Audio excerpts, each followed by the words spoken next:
Hi friends, so we are back again with another book, The Monk Who Sold His Ferrari. Stay tuned with RR to have a wonderful experience with the enlightening cup of tea.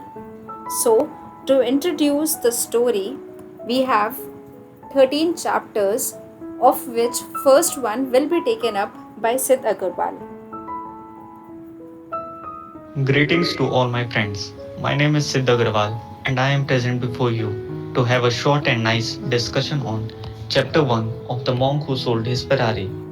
Name of the chapter is The Wake Up Call and the scene starts with a sudden collapse of the trial lawyer named Mr. Julian Mantle in the middle of the courtroom. His paralegal is trying to keep him conscious and the bailiff is performing CPR on him.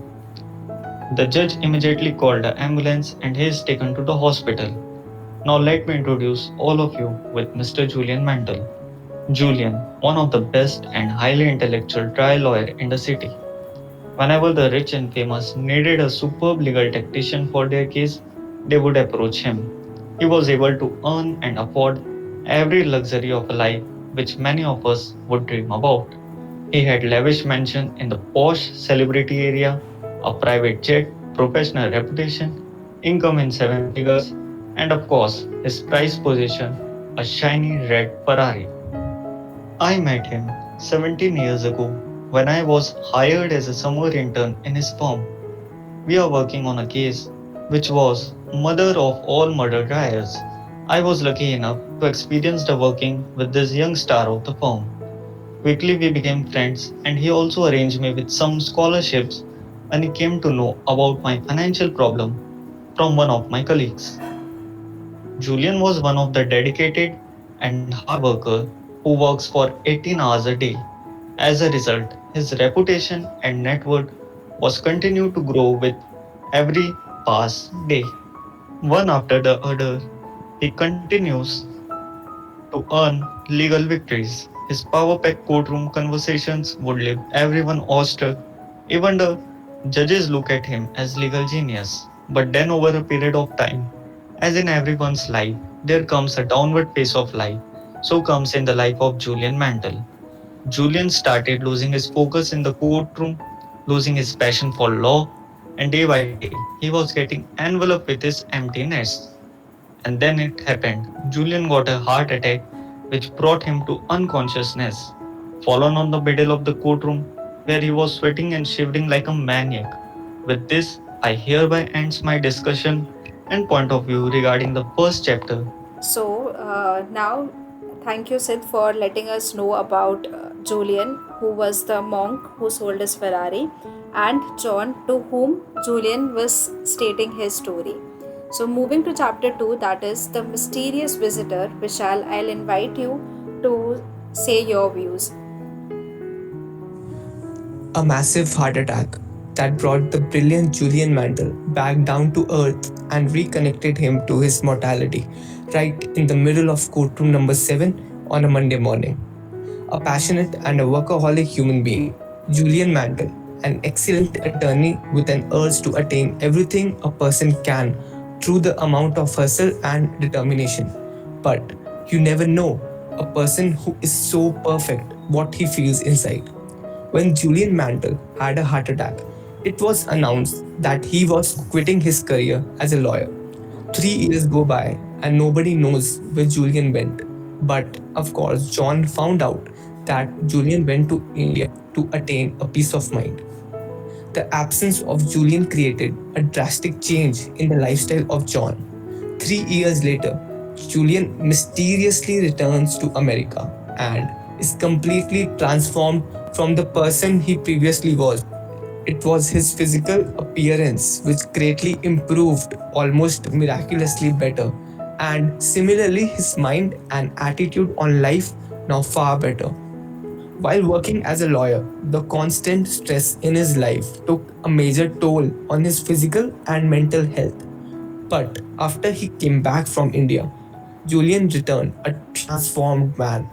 Of Julian, John says, gone was the elderly appearance and the morbid expression that had become his personal trademark. Instead, the man in front of me appeared to be in peak health. his lineless face glowing radiantly. Julian came back to America to teach John and later others the wisdom he had learned in India from great sages, hoping that John and others could later spread that wisdom. After his heart attack, Julian realizes that the life he was living was without meaning, and so he basically sells everything he has, including his prized Ferrari. Julian unexpectedly and mysteriously shows up to meet John at his law office one day. In fact, he insists on meeting with John to the receptionist, but he doesn't say who he is. Finally, John agrees to meet that unknown person, and he is amazed to find out it was his old friend Julian. So this gets me very excited. Like, I would want to know why or how this transformation took place. So for this, I'll ask Vivek to discuss chapter 3, that is the miraculous transformation of Julian Mandel. After the massive heart attack, Julian realized that it was just a symptom of some deeper problem. So he thought that he should retire now. But he was waiting for a golden opportunity. One day, when he went to his doctor, the doctor advised him to retire if he wants to live longer. So he got that golden opportunity that he was waiting for.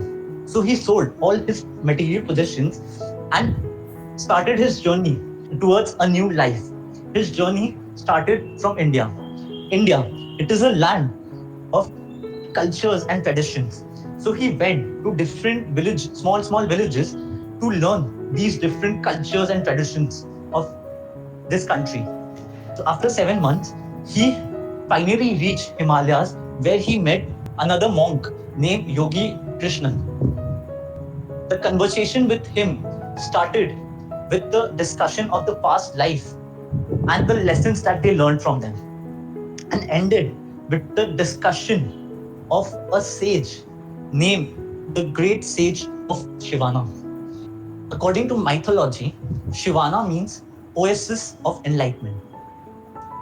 This sage lives somewhere in the Himalayas, and no one knows the exact address of his.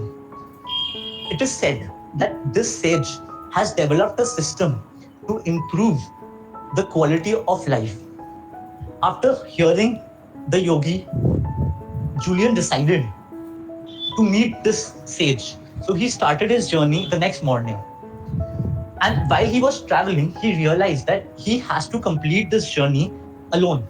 So the only companion he had was his past life and the lessons that he learned from them. After days of walking in the mountains, he finally met a man whom he asked the address of the sage. The answer that that man gave surprised Julian. The man replied that he was one of the members of that sage group, and he told him that he will definitely teach them, but in one condition. And that condition was that Julian needs to promise them that whatever he will learn from them, when he goes back, he will teach each and every one. So with this promise, they started the journey towards the sage home where he was supposed to stay for the stay. This is how the process towards the improved life of Julian started. Nice. So, Vivek, this gets me excited to know more about the meeting or how did the transformation take place. So, for that, I'll ask Ruchi to let us know more about the magical meeting with the sages of Savannah. Faces of the Sages of Savannah reveal the power of their life.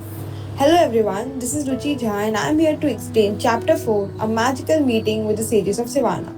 So, after walking for many hours, the two travelers came upon a lusty green valley, which one side of the valley was snow-capped of Himalayas with protection for the general. On the other side, there was a thick forest of pine trees, which actually showed the fantasy land.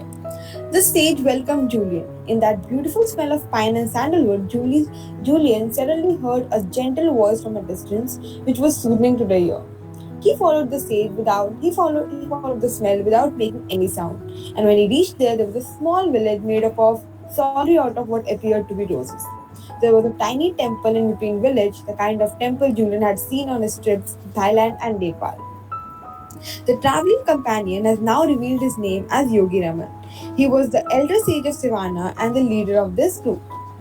Julian find the men and women of the place very impressive. This was not the frantic benevolence that pervade the trees of people in our society. Instead, there was an easy, graceful kind with Zen-like focus, all were engaged in productive activity, all appeared to be happy. Ultimately, the face of the sages of Sivana revealed the power of their way of life. Everyone, even they were clearly mature adults, each of them radiated childlike quality. Julian was offered fresh fruits and exotic vegetables. Julian thought it was a magical world of Shivana. Thank you, Ruchi. So now we move to the next chapter, like how he became a spiritual student. For this, I'll ask Preeti to please continue with or tell us more about the spiritual student. Chapter 5 tells us that great dreams are never fulfilled. They are always transcended.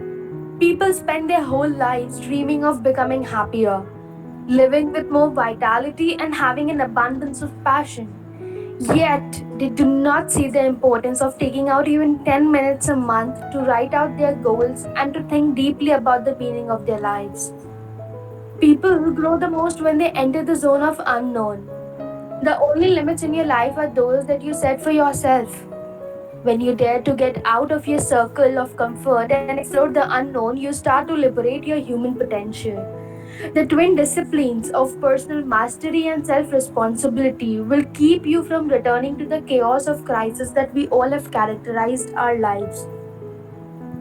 Julian says that the first indications of his personal expansion came after only 3 weeks in Savannah.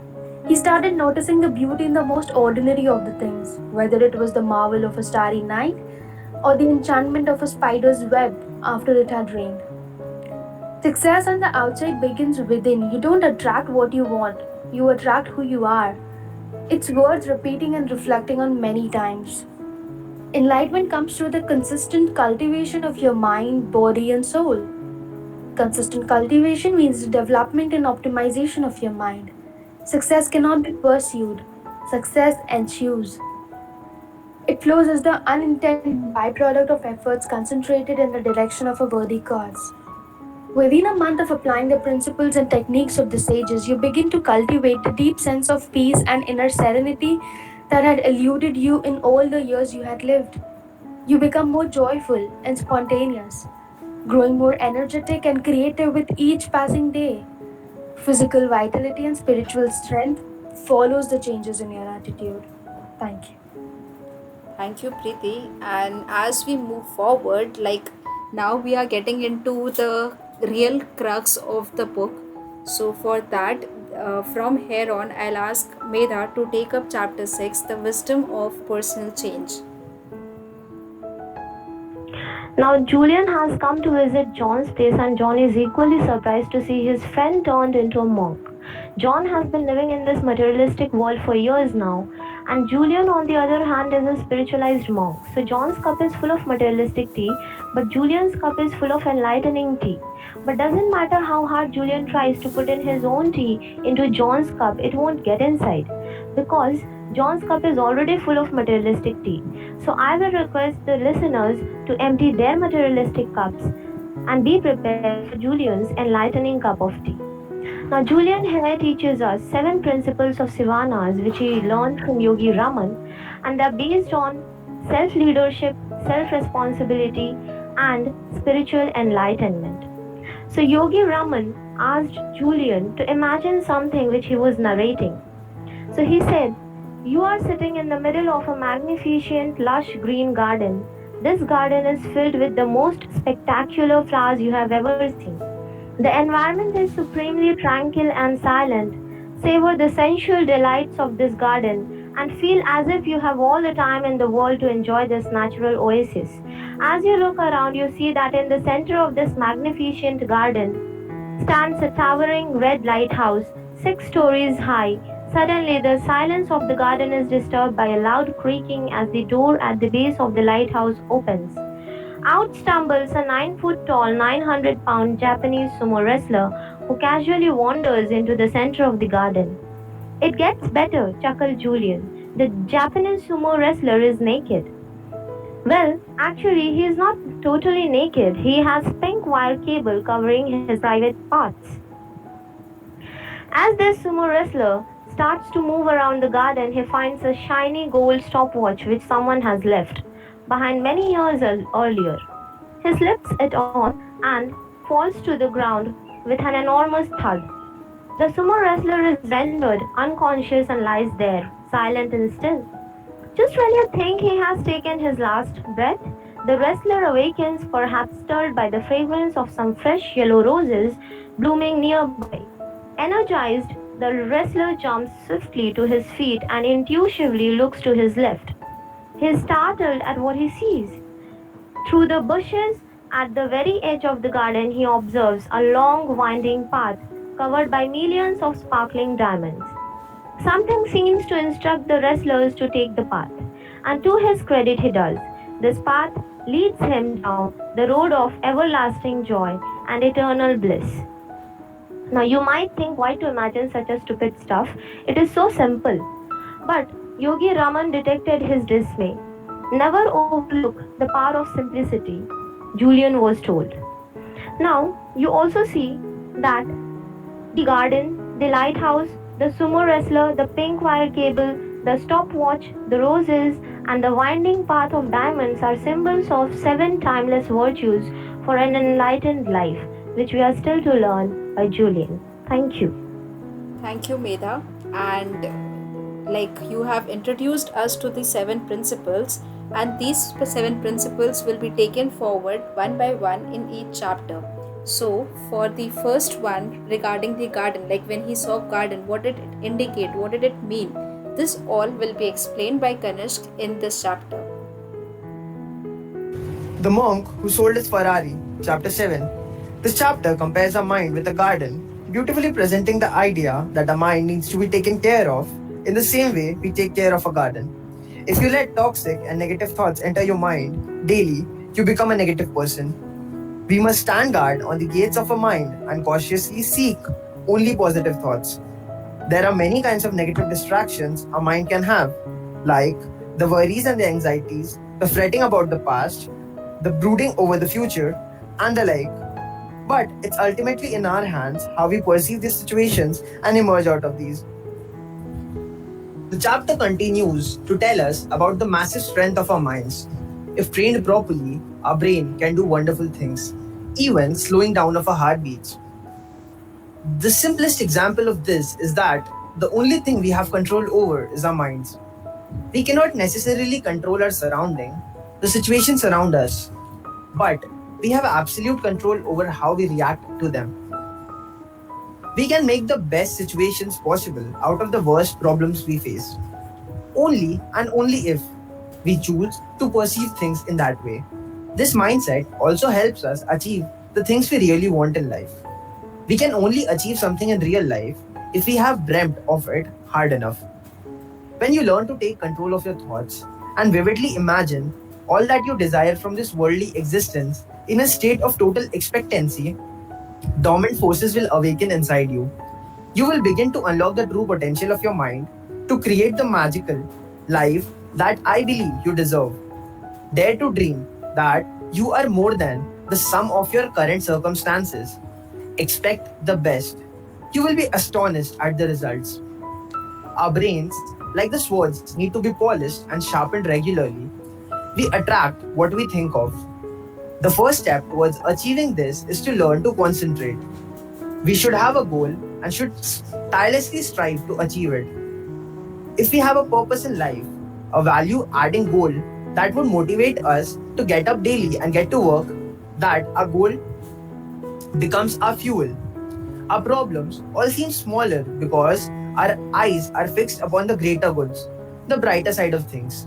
By concentrating, we train our minds to focus fully on the task in hand, thereby doing it to the fullest of our potential. And when that happens continuously, with all the tasks being done using the most of our energy, great results are achieved.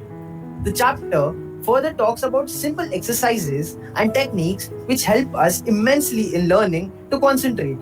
The first one, called the Heart of the Roses, is a technique involving staring at a rose, bringing our minds back to the center of the flower every time it wanders. The second one, named Opposition Thinking, simply means that whenever we catch ourselves thinking a negative thought, we consciously think about something good. Once we start thinking positive, we might as well find practical solutions. The third technique, called the Secret of the Lake, involves visualizing yourself the way you want to be. If you think of something, we can do it. It works with both really simple and really complex things. If we want to wake up early, we must picturize ourselves waking up at the dawn. If we want to be happy, we must see ourselves being happy.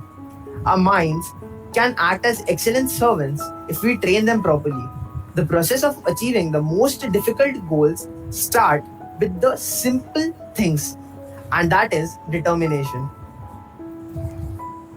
This recollects me to the another novel, that is The Power of Subconscious Mind. So coming back to this novel, now we come to know that the garden is actually our mind and how we use it.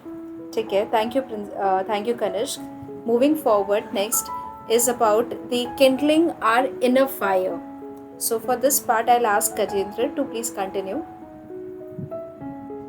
The purpose of life is a life of purpose. जीने का मकसद एक मकसद भरी जिंदगी है. जिंदगी का मकसद एक मकसद भरी जिंदगी होना है. The purpose of life is a life of purpose. Hello, my dear friends. I am Gajendra Sharma, and I'll be discussing chapter 8 of this book, The Monk Who Sold His Ferrari.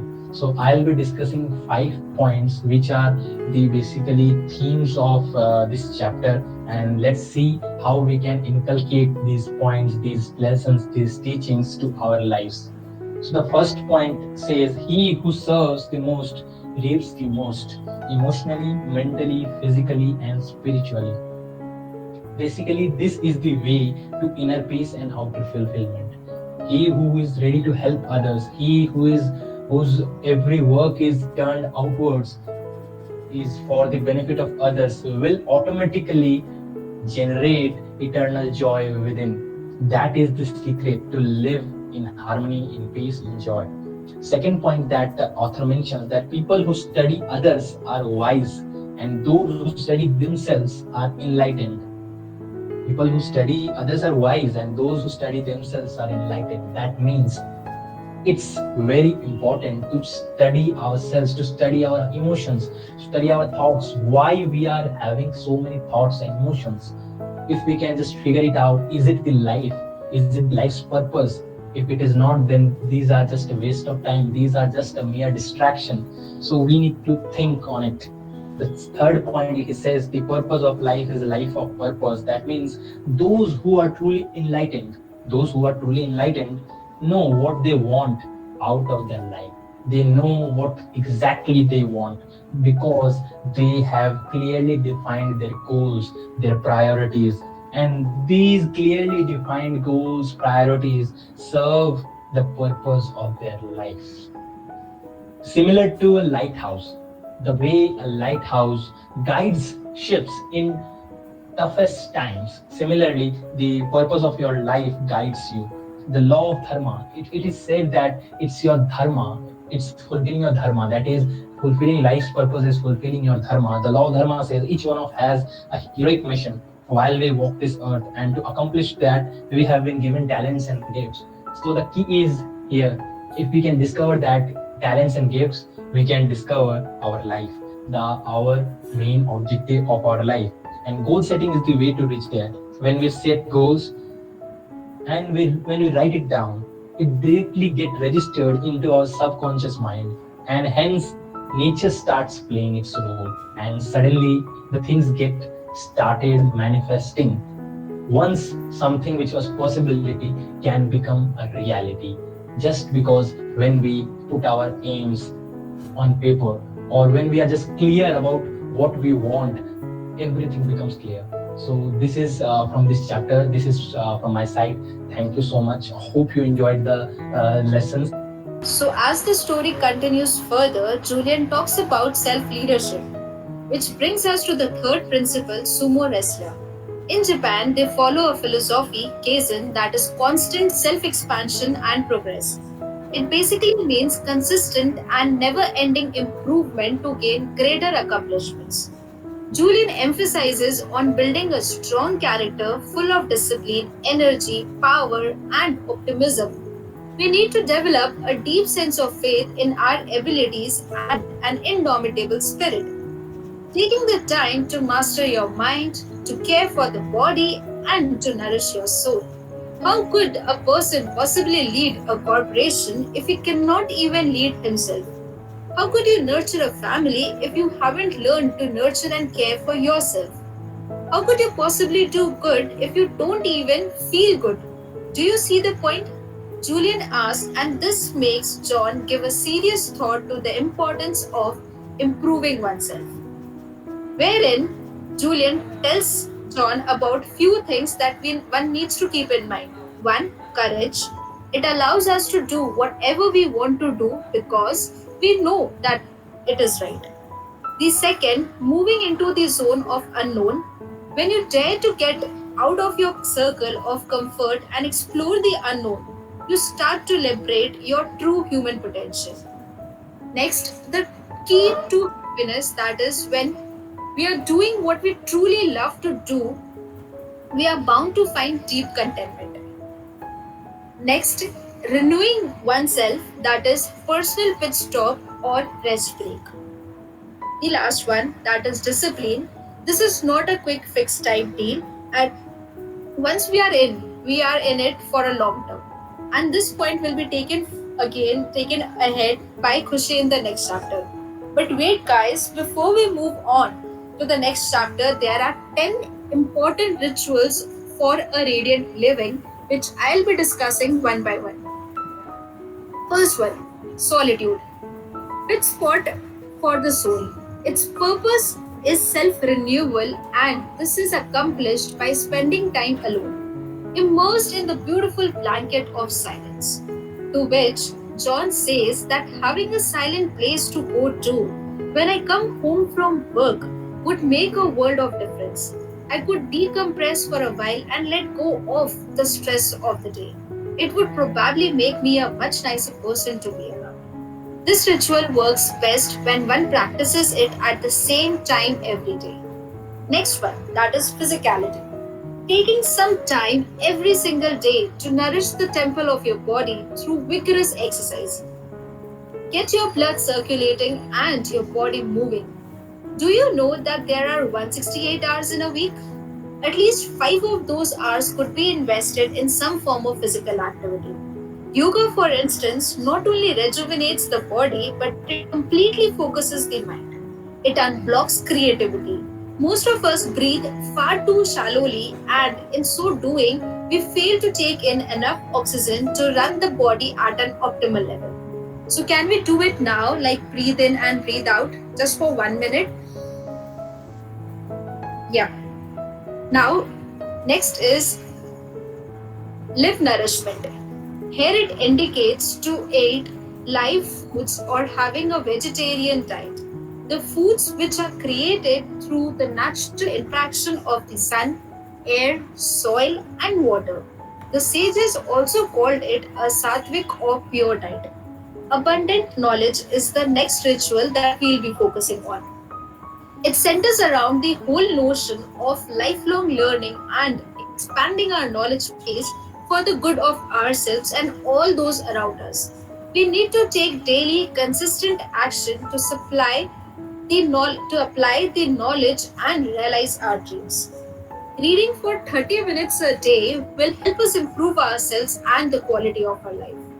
Here, Julian says Every answer to every problem you have ever faced is in print.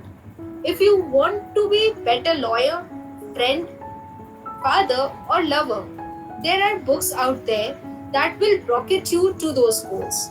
All the mistakes you will ever make in your life have already been made by those that have walked before you. Read the right books, learn how those who have preceded you have handled the challenges you are currently facing. Apply their strategies for success, and you will be astonished by the improvements you will note in your life. Coming to the fifth one, that is the ritual of personal reflection, that is the power of intercontemplation. By taking the time to get to know yourself, you will connect to a dimension of your being that you never knew you had. Get into the regular habit of personal introspection, is what Julian suggests. Every evening, after a full day of productive work, he would retire to a silent corner of his home and reflect on his day. He would consider all of his actions and whether they were positive and constructive or whether they were of the negative sort in need to repair. These are the lines of Frank Finn. Next, moving to the sixth one, that is early awakening. It talks about the habit of waking up with the sunrise and meditating to the soft sounds of their hum immediately before heading off to sleep. The 10 minutes before you sleep and the 10-minute period after you wake up are profoundly influential of your subconscious mind. Only the most inspiring and serene thoughts should be programmed into your mind at those times. Coming to the seventh one, that is the ritual of music. Spend a little time with it every day, even if it is listening to a soft piece on a cassette while you drive to work. When we feel down or weary, we can play some music. It is one of the finest motivators one can know of. Coming to the eighth one, that is the ritual of spoken word. The sages had a series of mantras which they would recite morning, noon, and night. They told Julian that this practice was immensely effective in keeping them focused, strong, and happy. A mantra is nothing more than a collection of words strung together to create a positive effect. In Sanskrit, man means mind, and tra means freeing. So a mantra is a phrase which is designed to free the mind. Like the normal mantras that I use in are one life, rise and shine, light before you melt, today is your day, make it count, Asan hai. It can be personal as well, like I am inspired, disciplined, energized. I am strong, able, and calm. How we self talk is important. So, what's your favorite mantra? Please comment in the chat box below. Coming to the ninth one, that is congruent character. It requires you to take daily incremental action to build your character. Yogi Raman articulated the formula best when he stated, you sow a thought, you reap an action. Reap an action, you sow a habit. Sow a habit, you reap a character. Sow a character, you reap your destiny. A virtuous life was a meaningful life if followed by 10 principles that are industry, compassion, humility, patience, honesty, and courage. When all our actions are congruent and aligned with these principles, we will feel a deep sense of inner harmony and peace. Now, coming to the last, that is the 10th principle, the ritual of simplicity. It requires one to live a simple life. One must never live in the thick of thin things. As Yogi Raman said, focus only on your priorities, those activities which are truly meaningful. Our life will be uncluttered, rewarding, and exceptionally peaceful. It basically means to reduce one's need. We are at our best when we are moving forward. The key is not to make our happiness contingent on finding that elusive pot of gold at the end of the rainbow. And after having known all the rituals, John wishes to know if he will be able to change his life in the 30 days to which Julian says that he can do it spontaneously. The very moment we decide from the deepest core of our being that we will raise our life to its highest level, in that instant we will be a changed person, one set on the course of our destiny. This brings us back to the same topic of doing what we want to do truly.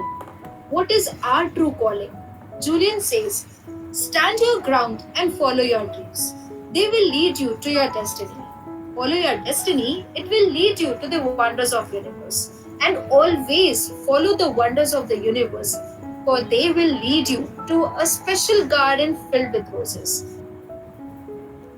This has been like the biggest chapter or the most important chapter of the book, but then we need to move forward, and chapter 10, that is, as I was discussing before, will be taken up by Khushi, where she'll be talking and letting us know more about discipline. Hello everyone, this is Khushi Gupta and today I am here to discuss chapter 10, the power of discipline. So I would like to start by citing an old African proverb: when spiders web unite, they tie up a lion. When you liberate your willpower, you become the master of your personal world. When you continuously practice the ancient art of self-government, there will be no hurdle too high for you to overcome, no challenge too tough for you to surmount, and no crisis too hot for you to cool down. Lack of willpower is a mental disease. If you suffer from this disease, make it a point that you stamp it out very quickly. An abundance of willpower and discipline is one of the chief attributes of all those with strong characters and wonderful lives. Willpower allows you to do what you said and you would do. Like, for example, it is the willpower that allows you to get up at 5 in the morning to cultivate your mind to meditation, or to feed your spirit by a walk in the woods when a cozy bed beckons you on a cold winter's day. It is the willpower that allows you to hold your tongue when a less actualized person insults you or does something you disagrees with. It is the willpower that offers you the inner power to keep your commitments to others and perhaps even to yourself. Building self-control and discipline into your life will also bring you a tremendous sense of freedom. This alone will change things. Now, what does this mean? People have liberty, they can go where they want and do the things they feel like. But too many people are also slave to the impulses. They have grown reactive rather than proactive, meaning that they are like sea foam pounding against a rocky shore, going in whatever direction the tide might take them. Such people have liberty but lacks freedom. They lack a key ingredient to a meaningful, enlightened life. When you control your thoughts, you control your mind. When you control your mind, you control your life. And once you reach the stage of being in total control of your life, you become the master of your destiny. Have you ever seen a cable wire from inside? If you have, then you might be aware of the fact that it is usually made up of thin wires which together forms a cable.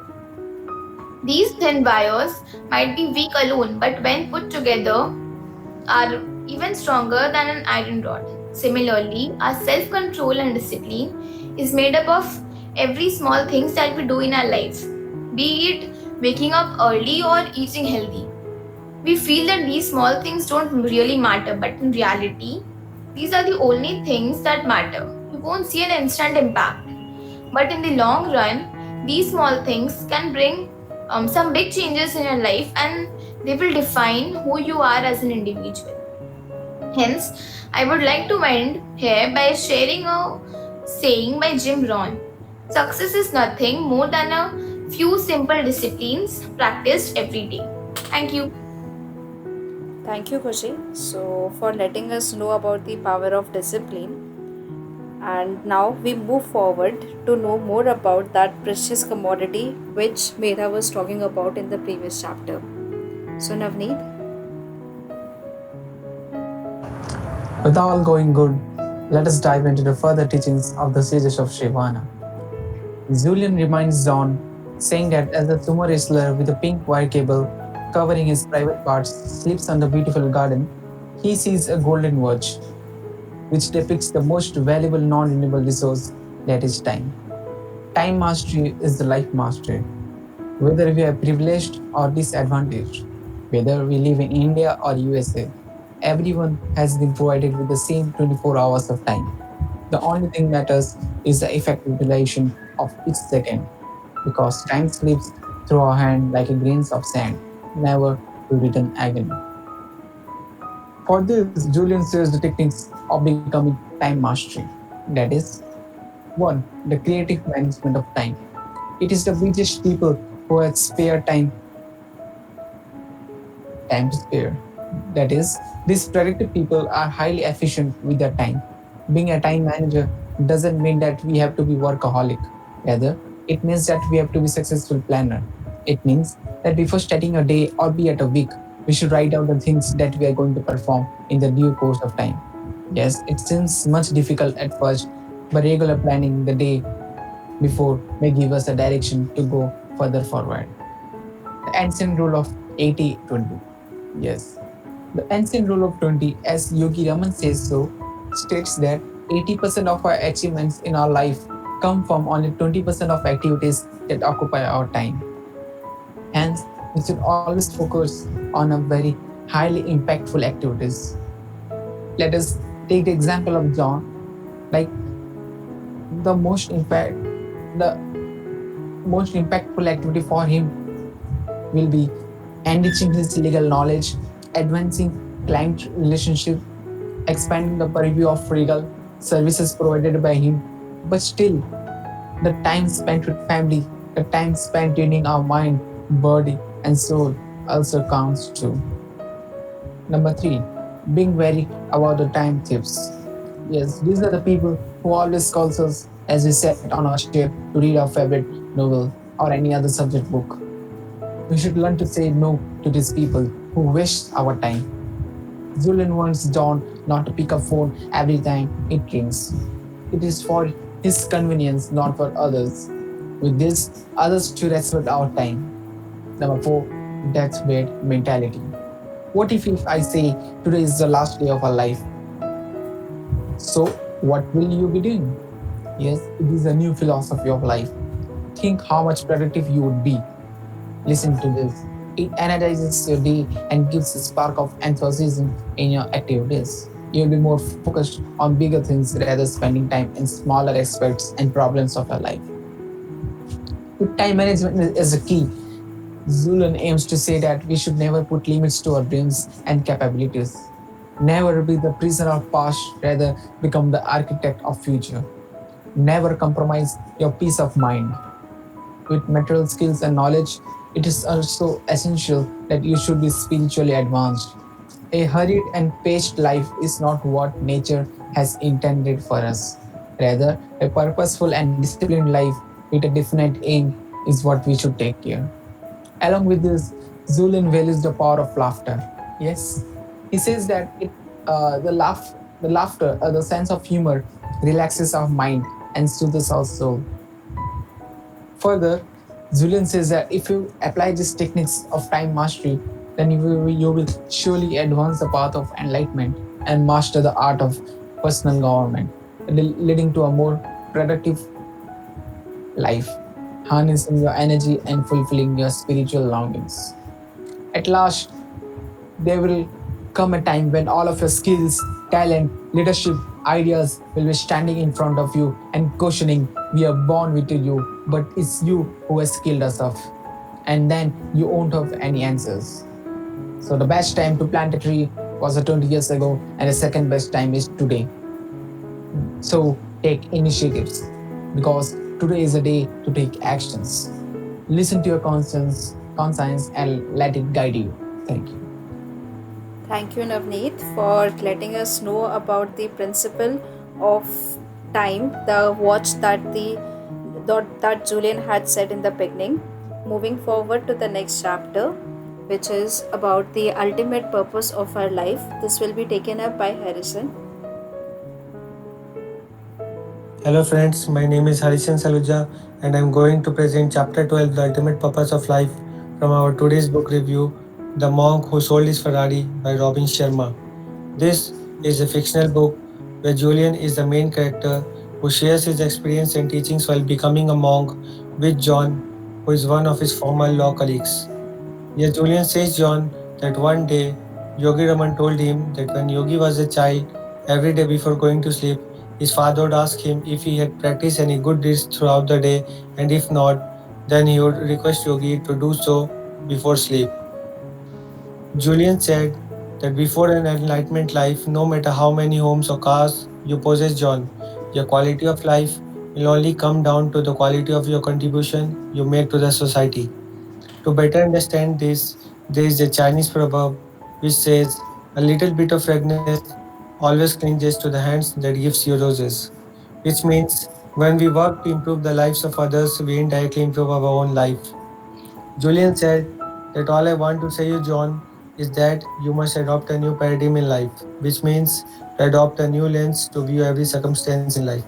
Like some people see the glass of life half empty, while a positive one sees it as half full. To improve the quality of your life, you must find your true purpose on why you are here on earth. You must realize that as we enter in this world with nothing, we are destined to leave it with nothing. Our world is changing. People are trading money for meaning. Many teachers are leaving their secure jobs to nurture the lives of needy kids. Realize that what contribution you can make to the society, whether it can be your time, money, or energy, whichever you can use to make lives of the poor better, and remember to make it a priority. Yogi said, when we were born, we were crying, while the world rejoices. So our lives should be such that when we die, the world cry while we rejoice. John realized that all his life he wished to change the lives of people but regretted to never do so because he was busy building up his retirement plan. Julian said that let me share an old story with you, John. In this story, there is an old woman whose loving husband died, and so she decided to shift to her son's house. Every day, the old lady's sight grew worse and she could hardly see anything. While eating, her peas rolled out from her plate to the ground. So, from one day, her annoyed son and his wife made her sit at the corner of the room and made her feed alone there. She would cry and see them eat separately from her. One evening, the old lady's granddaughter was playing with her building blocks and was trying to make a little table from it. Her dad asked, "What are you making?" To which she replied, "I'm making a table for you and mom so that in your old age I can set this on the corner and make you fit there." They were blown away by this and realized their mistake. And from that day, the old lady started having meals with them. Julian said that here the couples were not bad people. They just simply needed a spark of awareness to light the candle of compassion in life. So, everyone, please take time to meditate every morning for the good which you will do to the others and always show a gesture of warmth to everyone around you. Thank you. Thank you, Harrison. And now we come up to the last chapter, wherein the last but the most essential part will be taken up by Varsha, the timeless secret of lifelong happiness. This is something that we all keep on looking forward to and aspiring towards it. So, Varsha, over to you. Now we have come to the last chapter of this book, The Timeless Secret of Lifelong Happiness. In this final chapter of the book, we have reached towards the end of the meeting of the two best friends, John and Julian. Julian is about to take off from John's place, leaving behind few more words of wisdom.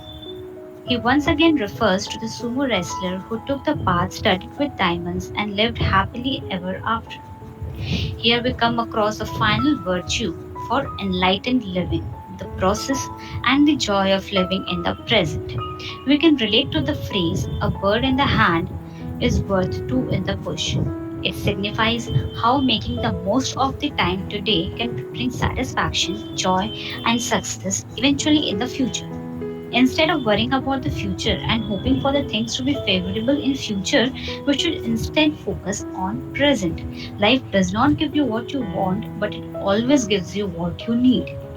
Goals for future and happiness at present both should be balanced. One should not put off happiness and well being for the sake of achievement. Here we come to know about the dreadful past of Julian, in which he lost his little daughter in an accident. He was traumatized and he started to spend days and nights at his workplace, not caring about his wife either. He was in a total mess, hoping to get over the incident by getting obsessed in his work, but with a hollow heart devoid of happiness. Importance of family ties is justified here. We are then introduced to a small wonderful story of Peter, a little boy for whom grass was always greener on the other side. He was unable to enjoy the process of life. One day in his dream, a lady appeared who handed him a ball with a golden thread. He could pull the thread and pass the year's time in seconds. So, with that, he then kept on passing time from childhood to teenage and then to adult and finally to an old man without appreciating any phase of his life. He was never contented with what he had and always hoped for better, thereby realizing in the end how he missed the small moments of happiness with his loved ones. Happiness is a journey, not a destination. Thus, by spending time with those who matter and doing what we love is how we can attain nirvana. In this state, everything is possible with no suffering. We will never get a second chance to live life to the fullest. He then ends it with a final story related to one of the seven wonders of the world, the Taj Mahal. It took 22 years of gradual process of hard work, toiling in the sun, building it block by block. The block signifies the small steps in the direction of our dreams. Thus, the crunch of these is living in the now, focusing in the present, and taking small steps towards a bigger success. So, before we conclude, we have Siddhant who will be telling us about his experience, or like he has already read the book, and today we have discussed it for the last few minutes. In which, Siddhant, I'll request your opinion. How was the book? How was the experience reading through it? Towards the conclusion part, I think they everybody have explained it quite well. But I would like to conclude it with the seven main points that we have discussed so far. Like, cultivate your mind. The secret of happiness is simple. Find out what you truly love and do, and direct all your energy towards that. The purpose of life is a life of purpose. That's what Gajendra has Correct. said. Never forget the importance of living with an unbridled exhilaration. Never neglect to see the exquisite beauty of all the living things. That's what the purpose of life is. Do the things you fear the most. The universe favors the brave. That's what the point is. Life with discipline. You always have a disciplined life. You always wake up early in the morning, have apple a day, like the doctor used to say, apple a day, keep the doctor away. All these things you should always keep in your mind. Correct. Respect your time. Not only your time, others' time as well. You should respect time. True. Prac- Practice daily acts of kindness. The noblest thing you can do is give. The art of giving also you must have known about that. Never sacrifice happiness for achievements. You should never sacrifice your happiness for achievements, like the Julian did in the beginning, that he was too into achievement that he sacrificed everything just for to become a very good lawyer. Ultimately he sold his Ferrari. Hmm. Thank you. Yeah, Okay. that was my point. Thank you. I hope the viewers and the readers of this book would have taken it a huge content today in terms of whatever Siddhant just discussed, and the all the participants came up letting us know about each principle one by one. So, thank you everyone. Have a good day. Bye bye. Hi guys, I hope you must have liked that initiative of one book at 1 hour. We'll keep coming with a new novel every week. Please like and share our video and do subscribe to our channel. Thank you for associating with us. Have a good day.